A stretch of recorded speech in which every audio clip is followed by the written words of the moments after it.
అమృత, ప్రణయ్ వీరిద్దరికి సంబంధించిన ఇష్యూ గత 2017లోని జరిగింది. ఎంత సంచలనం సృష్టించిందో అందరికీ తెలిసిందే. అయితే 7 ఏళ్ల తర్వాత నిన్న దీనికి సంబంధించిన తీర్పు కూడా రావడం జరిగింది. అయితే వచ్చిన తీర్పు పైన చాలా మంది ఓకే 7 ఏళ్లు అయిన తర్వాత ఇప్పుడు ఈ తీర్పు విధించారు కదా, మరి ఈ తీర్పు అమల్లోకి రావడానికి ఇంకెన్నేళ్ళు పడుతుంది?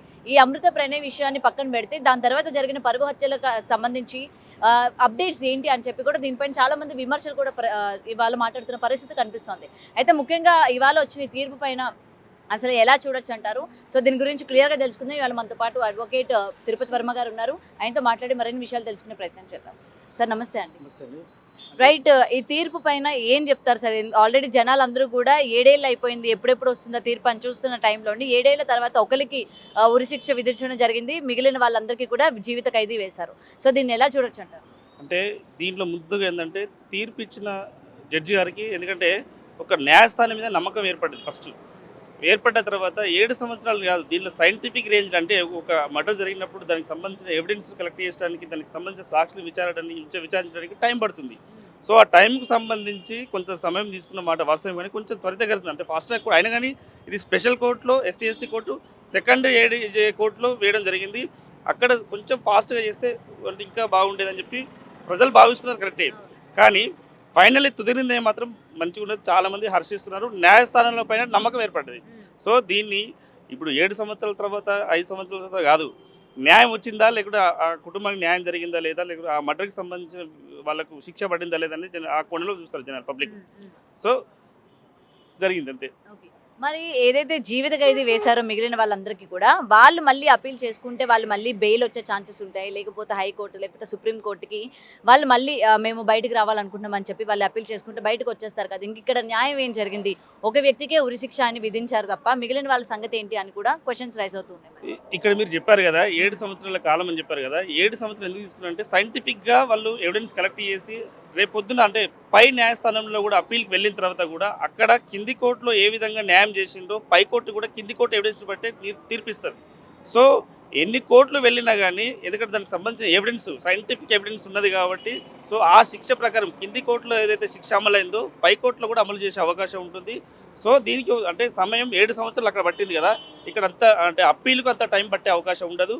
సో దీంట్లో కూడా ఒకవేళ అప్పీల్కి వెళ్తే ఒకవేళ వీళ్ళందరినీ సాక్షులు ఇవన్నీ ఎవిడెన్స్ అక్కడ కలెక్ట్ చేయరు. సో వీళ్ళు ఒకవేళ ముద్దాయిలందరూ హైకోర్టుకి వెళ్తే అక్కడ అంటే త్వరగా నిర్ణయం తీసుకునే అవకాశం ఉంటుంది, తీర్పు తొందరగా వస్తుంది హైకోర్టులో కూడా. ఓకే సార్, ఇప్పుడు ఉరి శిక్ష విధించడం జరిగింది, ఎన్ని సంవత్సరాలు పట్టొచ్చు అంటారు ఇప్పుడు తనకి ఉరి వేయడానికి?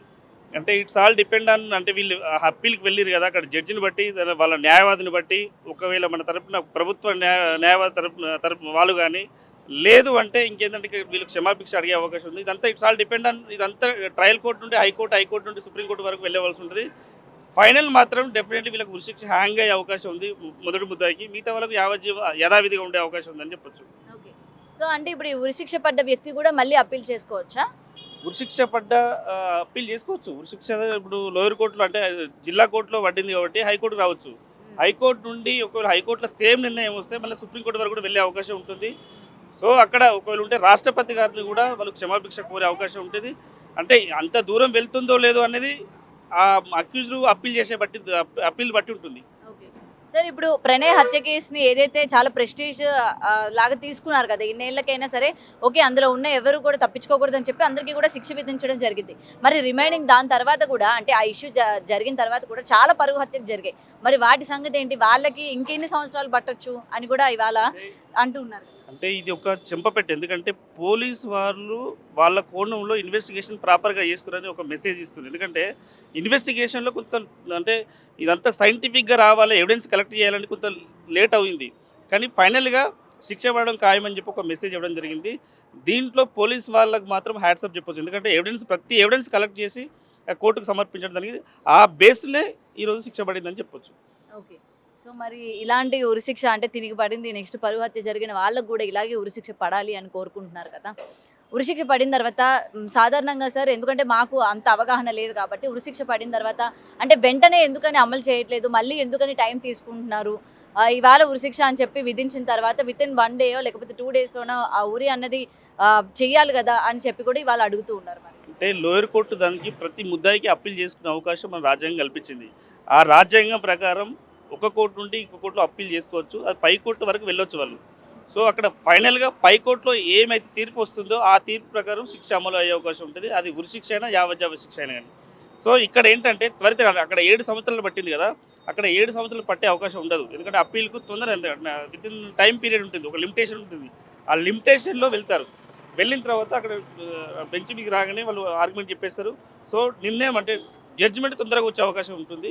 సో అది అంటే హైకోర్టుకు వచ్చిన, ఒకవేళ హైకోర్టుకు వస్తే హైకోర్టులో తుది నిర్ణయం ఇస్తారు కదా, ఆ నిర్ణయం ప్రకారం ఉరిశిక్ష వేసే అవకాశం ఉంటుందని చెప్పి భావించవచ్చు. Thank you sir.